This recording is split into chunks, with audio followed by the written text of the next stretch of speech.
আসসালামু আলাইকুম। বর্তমানে বাংলাদেশে এমন একটি চর্মরোগ দেখা দিয়েছে, প্রাদুর্ভাব দেখা দিয়েছে যেটা ভয়ংকর আকারের ভীতি ধারণ করেছে। সেটা দেখতে ঘামাচির মতো এবং চুলকালে সেখান থেকে পানির মতো কষ বের হয়। আজকে এটারই কিভাবে সমাধান করা যায়, এটার চিকিৎসা কী এবং এটা থেকে আমরা কিভাবে সমাধান পেতে পারি, এটা নিয়ে আলোচনা করব। শুরুতেই বলি এটা হচ্ছে এক ধরনের সার্কোপ্টেস্ক্যাবি প্রকাশ সংক্রমণে হয়, হ্যাঁ? এটাকে বলা হয় স্ক্যাবিস। বর্তমানে বাংলাদেশে বিভিন্ন অপচিকিৎসার কারণে লিভার এবং শরীরে অনেক ধরনের জটিলতার সৃষ্টি হয়। এটার খুবই সহজ একটা সমাধান রয়েছে। এটার জন্য 5% পারমিথ্রিন, হ্যাঁ? 5% পারমিথিন বা স্ক্যাবিস ক্রিম নামে একটা ক্রিম পাওয়া যায়। সেটা যদি আমরা আমাদের পুরো শরীরে ব্যবহার করতে পারি, সেটাকে পুরোপুরি নির্মূল করা সম্ভব। কিন্তু এই ক্রিমটা ব্যবহার করার ক্ষেত্রেও আমরা কিছুটা অনিয়ম করি। যেমন এইটার চিকিৎসার জন্য শুরুতে আপনাদেরকে যেটা করতে হবে, পরিবারের একত্রে সবাইকে চিকিৎসা নিতে হবে।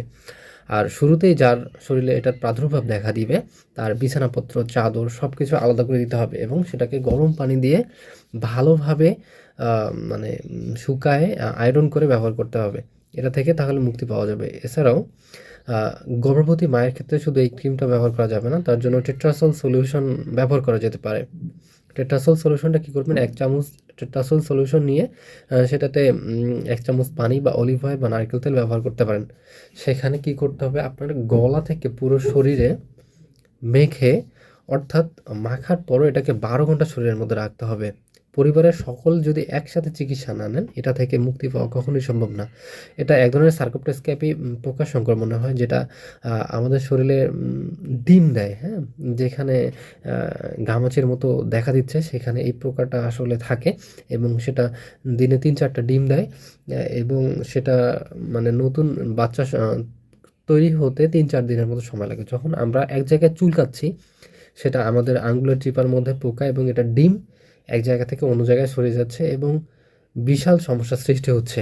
আমরা বিভিন্ন ধরনের স্টেরয়েড ক্রিম, হেক্সিজল, স্যাভলন এই জিনিসগুলো থেকে বিরত থাকবো। এটা যেমন যদি আমরা বিরত থাকতে পারি এবং নরমালি এই ক্রিমটা ইউজ করে আপনারা পরপর ২ রাত, অর্থাৎ রাতে খাওয়া-দাওয়া শেষে গলা থেকে পুরো শরীর আ মালিশ করবেন। কোনো অংশই বাদ দেওয়া যাবে না। অর্থাৎ কোনো অংশ যদি বাদ দেন, আপনার সেখানেই এই প্রকার সংক্রমণ হবে। সো এটা থেকে বাঁচতে হলে পরিবারের একত্রে সবাইকে চিকিৎসা নিতে হবে। তাহলে এটা থেকে মুক্তি পাওয়া সম্ভব। সুস্থ থাকুন, ভালো থাকুন। আল্লাহ হাফেজ।